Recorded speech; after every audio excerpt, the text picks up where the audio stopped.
आजचा जो मानगाव तालुक्यामध्ये राष्ट्रवादी काँग्रेसचा जो प्रवेश झाला, अनेक ग्रामपंचायतीने तो उल्लेख केला. त्यातली ग्रामपंचायत म्हणजे नावे ग्रामपंचायत. त्यामध्ये खर वेगळा प्रचार झालेला आहे की माझी भाऊजे प्रज्ञाप्रकाश गायकवाड हे माजी सरपंच असून या पक्ष प्रवेशासाठी आम्ही भावकीने किंवा आमच्या वाडीने किंवा घरमालकाने आम्ही कुठल्याही प्रकारे प्रवेशाचा निकाल दिलेला नसताना आमचं नाव तिथे घेतलेलं आहे. असे किती अनेक वाड्या असतील, अनेक गावातले सदस्य असतील.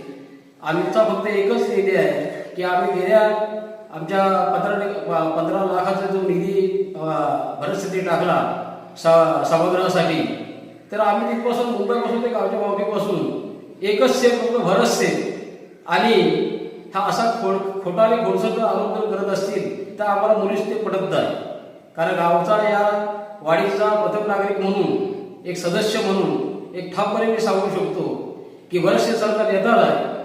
तटकरे साहेबांना अजूनपर्यंत आमची वाडी कुठं हे माहिती नाही आणि आज जो घोल केलेला आहे यांनी नाव देऊन ते आम्हाला मुलीच फुटलेलं आहे. त्याचा आम्ही निषेध केल्याशिवाय राहणार नाही.